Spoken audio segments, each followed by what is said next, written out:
Hi friends, ఈరోజు నేను చెప్పబోయే టాపిక్ అనేది కాంబినేషన్ లాజిక్ సర్క్యూట్స్.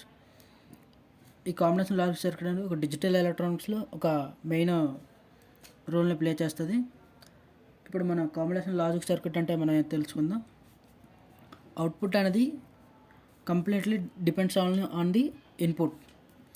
ఇది కాంబినేషన్ లాజిక్ సర్క్యూట్ అనుకుందాం. ఇప్పుడు మన ఏ సర్క్యూట్ అయినా అవుట్పుట్ అనేది completely depends on present input మీద. మన అవుట్పుట్ అనేది ఎప్పుడు ఇన్పుట్ మీదే డిపెండ్ అయి ఉంటుంది. దాన్నే కాంబినేషన్ లాజిక్ సర్క్యూట్స్ అంటారు. మన ఈ కాంబినేషన్ లాజిక్ సర్క్యూట్స్ని మనం ఎలా డిజైన్ చేయాలంటే దానికి కొన్ని స్టెప్స్ ఉంటాయి అన్నమాట. 4 స్టెప్స్. ఫస్ట్ సంథింగ్ వాడిచ్చిన ప్రాబ్లం ఏదైనా ప్రాబ్లం, ఎగ్జాంపుల్ నాకు చెప్తాను. నెక్స్ట్ ఫస్ట్ వాడిచ్చిన ప్రాబ్లమ్ని మనం చూసుకోవాలి. వాళ్ళ ప్రాబ్లం తీసుకొని దాన్ని ఒక బ్లాక్ డయాగ్రామ్ కింద కన్వర్ట్ చేసుకొని దాన్ని ఇన్పుట్స్ అవుట్పుట్స్ లైన్స్ మనం డిఫైన్ చేసుకోవాలన్నమాట. సో నేను ఇది ఒక ప్రాబ్లం అనుకున్నా. మన సిఎల్బి అనేది ఒక ప్రాబ్లం అనుకుంటే దాని ఒక డ్రా ద బ్లాక్ తీసుకొని దానికి ఇన్పుట్స్ లైన్ అవుట్పుట్స్ లైన్, ఇక్కడ ఎం అనేది ఇన్పుట్స్ లైన్, ఎన్ అనేది అవుట్పుట్స్ లైన్స్ దాన్ని మెన్షన్ చేసాం. Next get the truth table. దీని యొక్క మన ఇచ్చిన క్వశ్చన్ యొక్క ట్రూత్ టేబుల్ మనం గీసుకోవాలి. నెక్స్ట్ దాన్ని సింప్లిఫై ఎలా చేస్తామంటే మనం కేమాప్ ద్వారా వచ్చిన అవుట్పుట్స్ని మనం సింప్లిఫై చేస్తాము. ఆ వచ్చిన అవుట్పుట్స్ ద్వారా మనం దాన్ని ఇంప్లిమెంట్ లాజిక్ సర్క్యూట్ చేస్తాం. వచ్చిన అవుట్పుట్స్ నుండి మన లాజిక్ సరే దాన్నే ఇప్పుడు యాడర్స్లో తీసుకుందాం. యాడర్స్ సబ్స్ట్రాక్షన్ మనకి హాఫ్ యాడర్ తెలుసు. సో స్లైట్లీ నార్మల్ చెప్పేస్తాను. హాఫ్ యాడర్ మీకు ఎలాగో తెలుసు కాబట్టి దాన్ని ఇక్కడ ఈ పక్కన ఇలా చెప్పేస్తాను అనమాట. సపోజ్ మనకి హాఫ్ యాడర్ బొమ్మ తెలుసు కాబట్టి డైరెక్ట్గా ఎవరైనా బ్లాక్ డయాగ్రామ్ ఇలా గీస్తారు అనమాట. హాఫ్ యాడర్కి అయ్యేటువంటి inputs, half adder 2 inputs. So A B అనుకుందాం. Outputs 2, sum, carry. ఇదొక హాఫ్ యాడర్ యొక్క ఫస్ట్ది understanding block diagram. So first step అయిపోయినట్టే. Next define the truth table. దీని ట్రూత్ టేబుల్ డిఫైన్ చేయాలంటే మనకు half adder truth table A B 0 0 0 1 1 0 1 1 half adder కాబట్టి 2 bits మాత్రమే. అవుట్పుట్ అయితే sum, carry. Sum 0, carry 0. Sum 1, carry 0. Some 0, carry 1. So ఇది దాని యొక్క సెకండ్ స్టెప్, మన ఇచ్చిన సెకండ్ స్టెప్ అనమాట.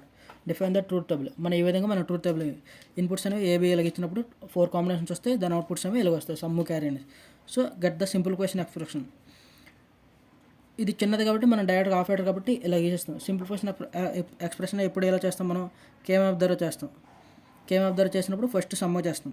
సమ్ చేసినప్పుడు 4 గంటలు కాబట్టి మనం ఇలా గీసి అవుట్పుట్ అనేది సమ్ అనేది మనకు తెలుసు కాబట్టి half adder truth table. So డైరెక్ట్గా ఏ ఎక్స్ ఆర్ బి అనేసి వస్తాను. క్యారీ కూడా ఏబి. సో మన ఈ కేమాప్ గీసుకొని కేమాప్ ద్వారా అవుట్పుట్ అనేది మనం గీస్తాం. Next implement the logic circuit. So మన ఈ రెండింటికి కలిపి ఒక లాజిక్ సర్క్యూట్ మనం డిజైన్ చేస్తాం. మన ఎక్స్ఆర్ బొమ్మ ఎలాగో తెలుసు. సో డైరెక్ట్గా దీన్ని ఎక్స్పర్ తీసుకొని ఇది సమ్ అనుకుంటాం. నెక్స్ట్ ఇది ఏబి. దీనికి ఒక అండ్ గేట్ కనెక్ట్ చేస్తే ఇది క్యారీ ఏబి. సో ఇది స్టెప్ 1, ఇది స్టెప్ 2. కేమాప్ తీసుకొని స్టెప్ 3. ఇంప్లిమెంట్ ఈ వచ్చిన ఎక్స్ప్రెషన్కి మనకి బ్లాక్ డయాగ్రామ్ గీసాం స్టెప్ 4. ఇది కాంబినేషన్ యొక్క లాజిక్ స్టెప్స్ అనమాట. మన ఏ కాంబినేషన్ సర్క్యూట్లో ఏ సర్క్యూట్ ఇచ్చినా మన ఇదనేది ప్రొసీజర్ అనేది ఫిక్స్. మనం ఎప్పుడైనా ఏది ఇచ్చినా మనం ఈ విధంగానే చేస్తామన్నమాట కాంబినేషన్ సర్క్యూట్స్లో. నెక్స్ట్ సపోజ్ మనకి యాడర్స్ సబ్స్ట్రాక్షన్గా తెలుసు కాబట్టి సో డైరెక్ట్గా ఇక్కడ 3 బిట్ కాబట్టి 3 బిట్ తీసుకుంటాం, 4 బిట్ అది 4 బిట్ తీసుకుంటాం. ఏదైనా ప్రొసీజర్ సేమ్గానే ఉంటుంది. నెక్స్ట్ ఎన్కోడర్స్ అండ్ డికోడర్స్ చూసుకుందాం. నేను ఇక్కడ రాసి మీకు చూపిస్తాను. ఇప్పుడు ఎన్కోడర్ చూసినట్టయితే ఎన్కోడర్ అనేది మనం ఇచ్చిన human understandable code into machine code కింద కన్వర్ట్ చేస్తాం. మనం ఇచ్చిన డేటా మనం టైప్ చేసినవన్నీ అది మెషిన్కి అర్థమయ్యేలాగా దాని కోడ్ కింద కన్వర్ట్ చేసుకుంటుంది అనమాట. దాన్నే ఎన్కోడర్స్ అంటారు. ఇప్పుడు మనం ఎన్కోడర్స్ యొక్క డయాగ్రామ్ అనేది ఇలాగ ఉంటుంది. 2 పవర్ n ఇన్పుట్స్ లైన్ ఉంటాయి, n అనేది అవుట్పుట్స్ లైన్ ఉంటాయి. సో మెయిన్ దీనికి ఇందులో మనం చూసినట్టయితే 1 hard code conversion to binary. 1 hard code conversion అంటే మన ఇన్పుట్ అనేది 0 0 0 1 ఇచ్చిన అంటే ఎన్ని బిట్స్ ఉన్నా అందులో ఓన్లీ ఒక బిట్ మాత్రం 1 అయి ఉంటే దాన్ని 1 హార్డ్ కోడ్ అంటారు. సపోజ్ మన ఇందులో యూజ్ చేసినవన్నీ వన్ హాట్ కోడ్ అనేది ఎన్కోడర్ అనేది ఎన్కోడర్ కానీ డీకోడర్ కానీ మనది వన్ హాట్ కోడ్ అనేది మన కంపల్సరీ యూజ్ చేస్తాం అనమాట. ఎందుకంటే మనం ఇందులో అవే యూజ్ చేస్తాం కాబట్టి. నెక్స్ట్ దీని యొక్క ట్రూత్ టేబుల్ చూసుకున్నట్టయితే, దీని ట్రూత్ టేబుల్ బాగా అబ్జర్వ్ చేసినట్టయితే మనం ఇందులో చూడండి, ఇన్ని ఇన్పుట్స్ మనం తీసుకున్నాం, 2n ఇన్పుట్స్ తీసుకున్నాం. ఇందులో ఒక బిట్ మాత్రమే 1 అయింది. సో దీన్నే వన్ హాట్ కోడ్. ప్రతి ఏదైనా అబ్జర్వ్ చేసినట్టే ఇందులో ఓన్లీ ఒక దగ్గర మాత్రమే 1 అయింది కాబట్టి దీన్నే వన్ హాట్ కోడింగ్ అంటారు. దీన్ని మనం బైనరీ కింద కన్వర్ట్ చేయాలన్నమాట. సో ఇది ఉన్నప్పుడు మనకి 0 అనేది వస్తుంది. సో ఎగ్జాంపుల్ ఇప్పుడు మనం ఇక్కడ 1 తీసుకుందాం. 1 తీసుకున్నప్పుడు 0 0 1 0 ఇది అయినప్పుడు మనకి ఓన్లీ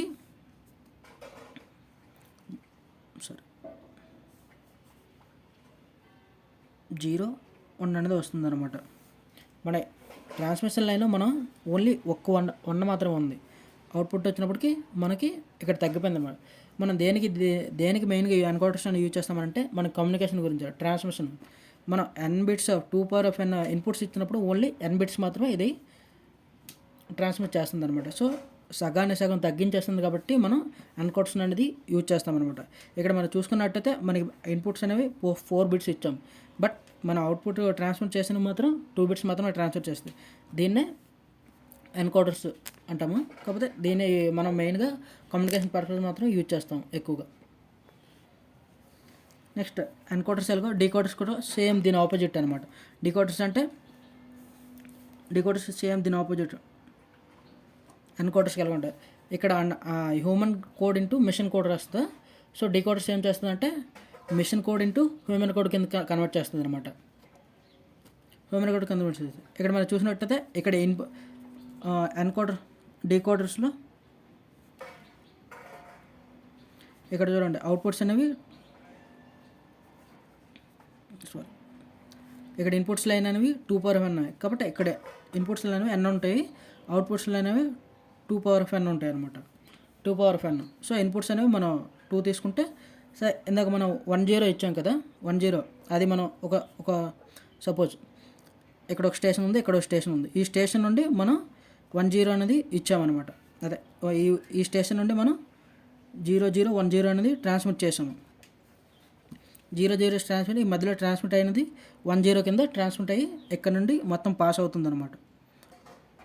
ఈ స్టేషన్ నుండి ఈ కోడ్ వెళ్ళింది, ఇది మధ్యలో 10 కింద అలా ట్రాన్స్ఫర్ అవుతూ అవుట్పుట్ స్టేషన్ నుండి మన ఈ machine code into human code కింద కన్వర్ట్ చేయాలి. కాబట్టి దాన్ని 10ని మళ్ళీ 0010 కింద కన్వర్ట్ చేస్తుంది.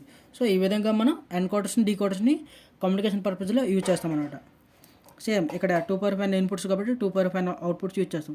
ఇక్కడ 4:2 అంటే 4 ఇన్పుట్స్ 2 అవుట్పుట్స్. కాకపోతే ఇక్కడేమో 2:4 డీకోడర్, 2 ఇన్పుట్స్ 4 అవుట్పుట్స్. దీన్ని ఈ విధంగా డిఫైన్ చేస్తాము. ఇక్కడ 1 hot code conversion to binary. కాకపోతే ఇందులో అనేది binary to 1 hot conversion. So మనం ఇక్కడ చూసినట్టయితే 10 అనేది మనకి ఇక్కడ ఇన్పుట్స్ కింద వచ్చింది అవుట్పుట్ స్టేషన్కి. బట్ ఇందులో కన్వర్ట్ చేసింది మాత్రం 0 2 కాబట్టి 0010 ఈ విధంగా మన కన్వర్షన్ అనేది ఎలాగ వచ్చిందనమాట. సో మనం ఈ విధంగా యూజ్ చేస్తాం అనమాట ఎన్కోడర్స్ని డీకోడర్స్ని కమ్యూనికేషన్ పర్పస్లో.